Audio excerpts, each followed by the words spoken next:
Greetings, all. Greetings, all. I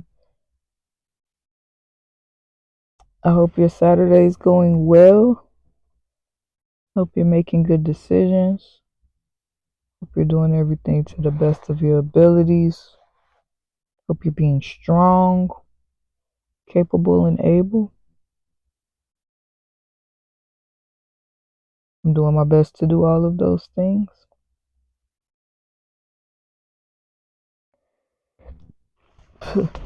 Today was I don't know, not was, but is. Excuse me, sorry. It's been a rather triggering day for me. A few videos ago, I can't even remember which one it was, I had talked about how I don't sleep. I don't know when the last time I slept was. I don't. I'm not even gonna play like I can remember. If I'm honest, I feel a lot of anxiety, a lot of emotions, a lot of wondering. Just mentally, I'm just triggered all the way around. And that made me want to talk about trauma today. Probably won't be on long, but I'll give you a video talking about trauma today. The effects that trauma has, what effect you have to have on trauma, and what to do after the trauma. So stay tuned, put your seatbelt on, be ready for whatever. My name's Bree. Come chat with me.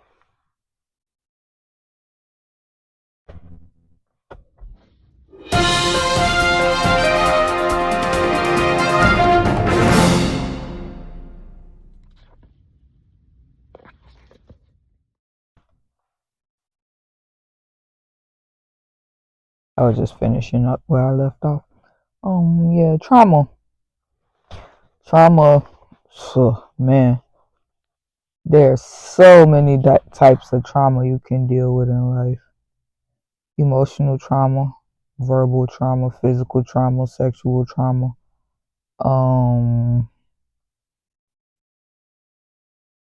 Trauma to the self-esteem, trauma to the eyes, trauma to the ears, trauma to the nose, trauma to the mouth, even trauma to touch. It's so many different types of trauma you can deal with in life.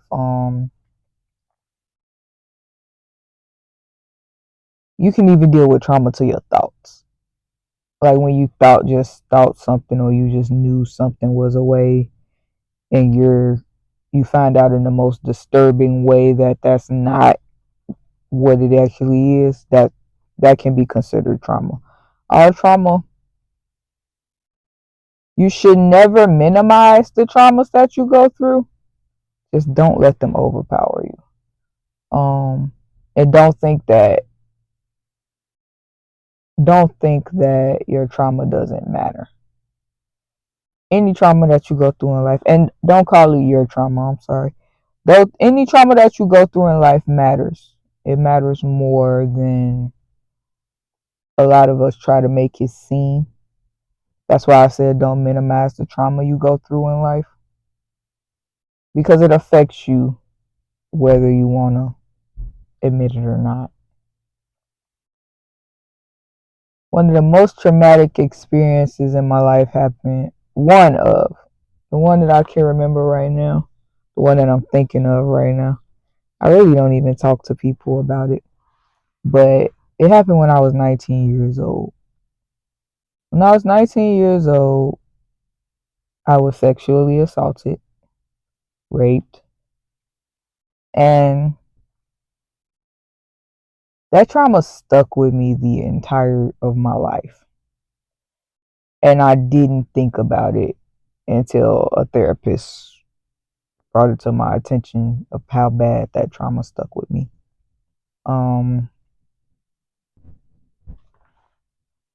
Yeah, I was 19 years old,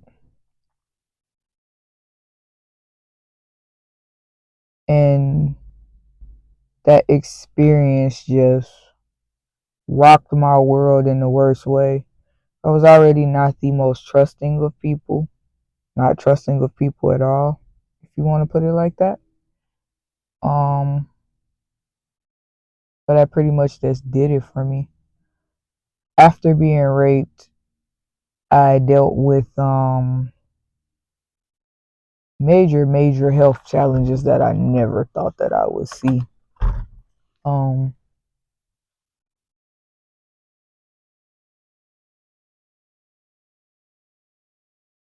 Sorry, get crusty nose. I couldn't tell if it was a booger or not, so I just wanted to get that off. My bad.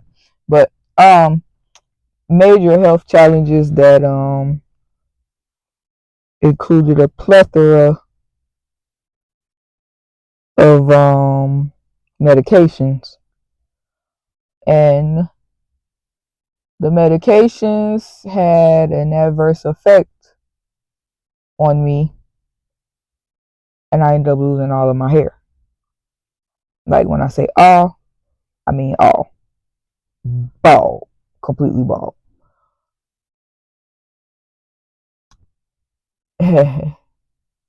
Being 19, 20 years old, losing all of your hair, you're in your prime adolescence.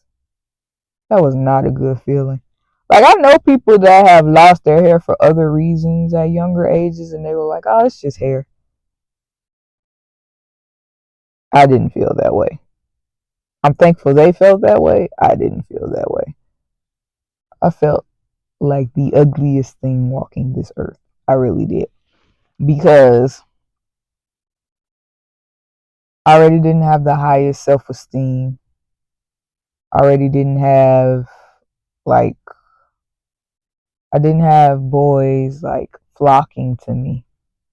Like, I've always been what others consider awkward or weird or things like that. I'm an introvert, so that's what I put it to, but I've always been different, peculiar. And in being different, sometimes I dealt with, or a lot of times I dealt with self esteem issues. I didn't feel like I was enough. I didn't feel like I meant anything to anybody. I still feel like that sometimes. My self esteem is not that great. A lot of times I just feel like I'm not worth the time of day. That's why I stay to myself. Um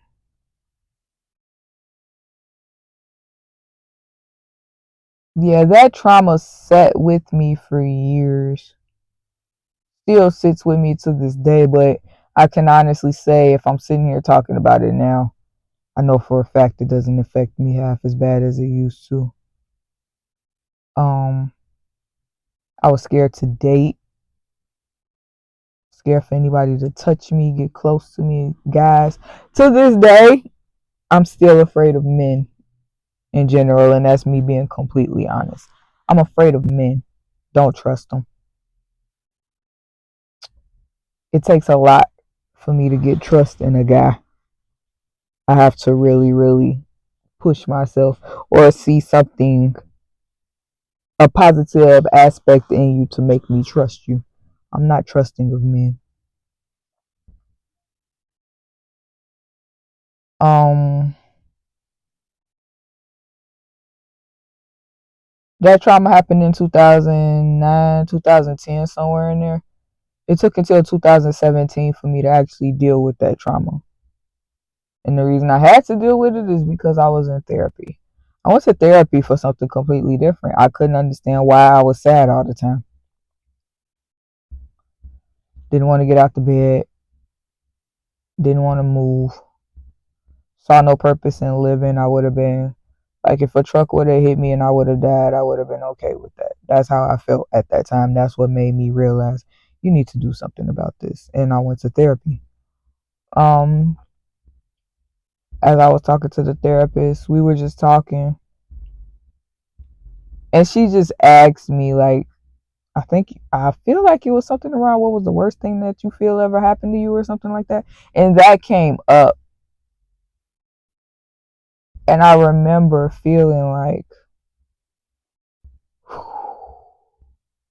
that's how I felt.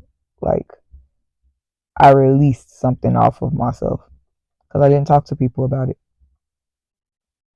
Didn't even talk to my ex-husband about it. And it was because of his views and opinions on stuff like that.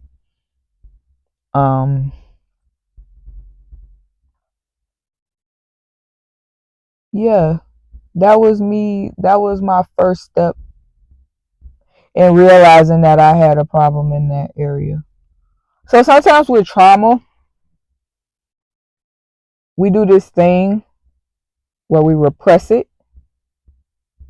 I had read somewhere, I can't remember where I read it at, but it was very true in my opinion. Um,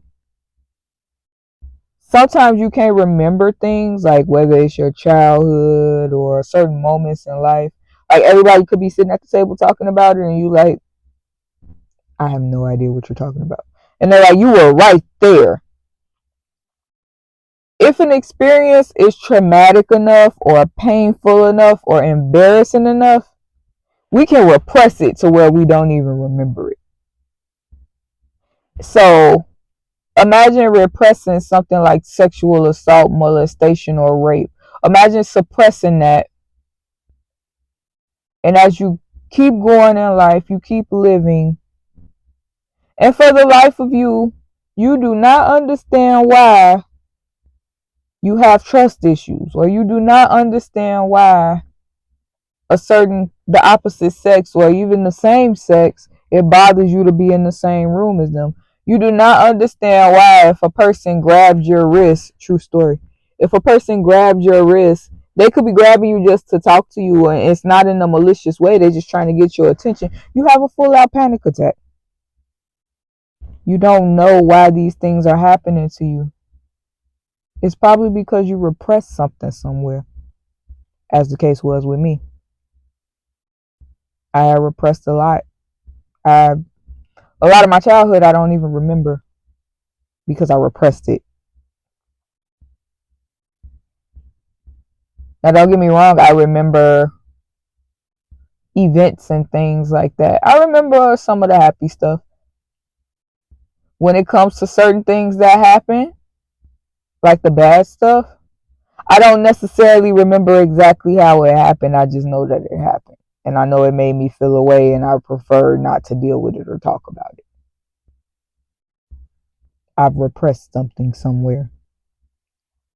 So when it came to the sexual assault issue, and I'm talking to the therapist, and she made me realize that I was repressing something, and it came to the forefront of my mind. I'm like, I got to do something about this. I can't keep living like this.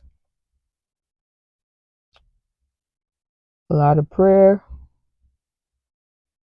a lot of tears, a lot of asking God why,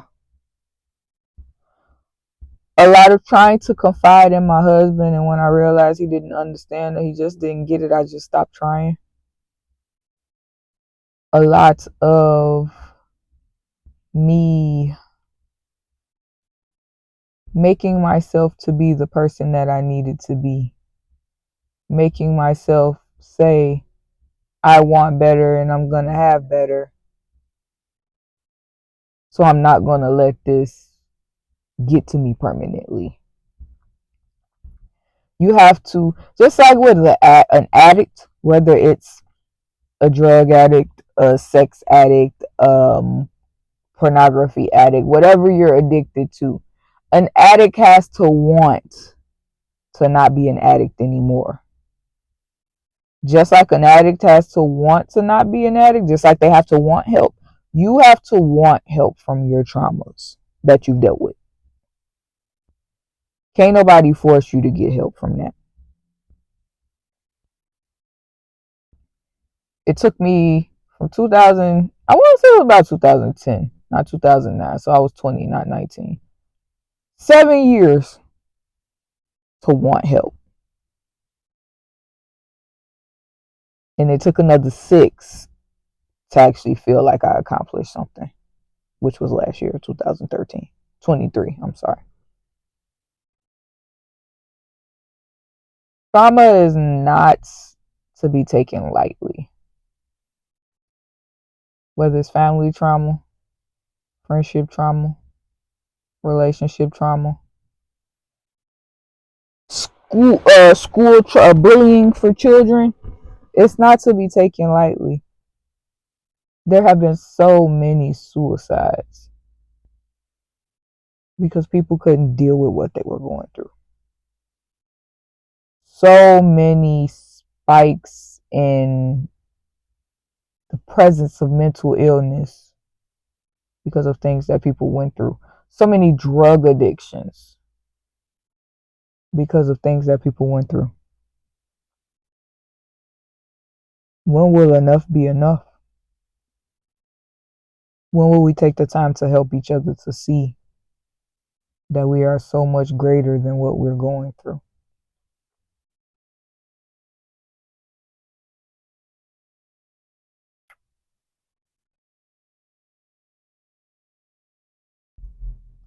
One of my greatest childhood traumas was school. Like I said before, I was a very awkward young lady. I was different. I wasn't popular by far. So I would never lie and say that. I was just different. I was smart. I was quiet. And I was considered a lame. So I had a big target on my back. She a lame, so talk about her. But if you want the answers on your schoolwork, that's who you go talk to. From an early age, I dealt with not being accepted. And I think it has a great impact on how I am today. Whereas if people don't accept me or if people look at me funny, I'm not shocked, surprised, or hurt by it. I almost expect people to see me as weird, but I'm okay with that.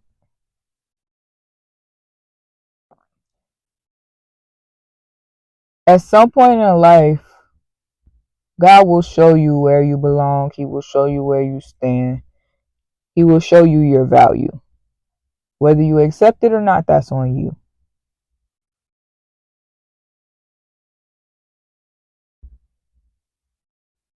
God doesn't want you to have to daily deal with the pain of trauma. He wants to help you through it. He wants to see you get help through it.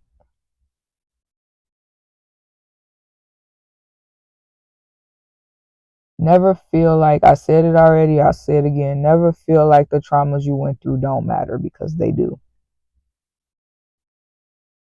I know I'm just this person that's talking to my phone with no live audience, but I'm here to tell you that your trauma matters. And I'm here to ask you not to sit on your trauma for too long. Because if you sit on it for too long, it's going to keep leading you astray. It's going to keep holding you back.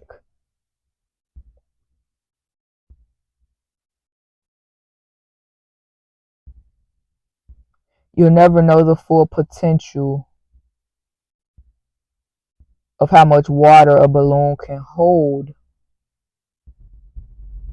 until you try to fill it up to capacity.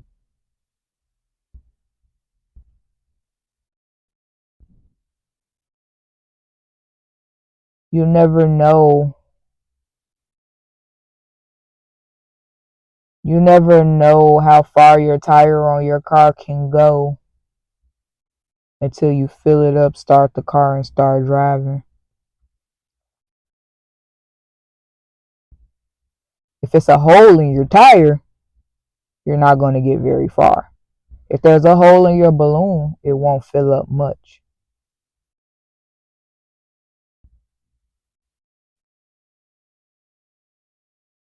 The hole is trauma.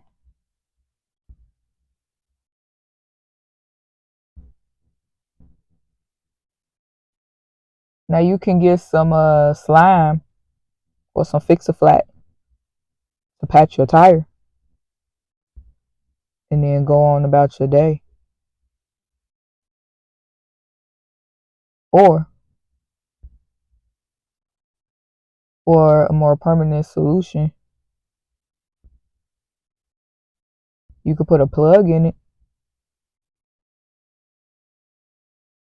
or you could get a brand new tire and start fresh. It's different ways to do it. Just don't let that trauma hold you back. Do what you got to do to repair your soul. Do what you got to do to repair your spirits. Do what you got to do to repair your mind. We're not perfect people. We're imperfect people living in a fallen world, but we strive for perfection every day. In your striving for perfection, make sure that you're giving yourself grace and ample opportunity to receive the absolute best that God has for you and the absolute best for your life. You're not here by mistake. It feels like it a lot of the time. Trust me, I know. But you're not here by mistake. You're not an accident. And bad things are not meant for you. Bad things happen to us, but they're not necessarily meant for us.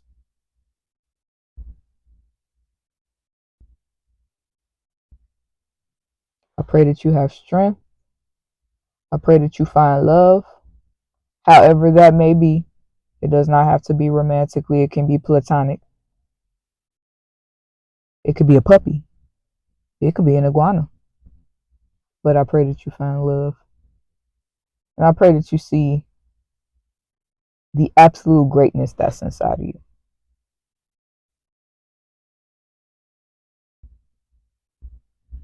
That's all I got. I hope it made sense. Because I really didn't see it going that way, but I hope it made sense. My name's Bree. Thanks for coming to chat with me.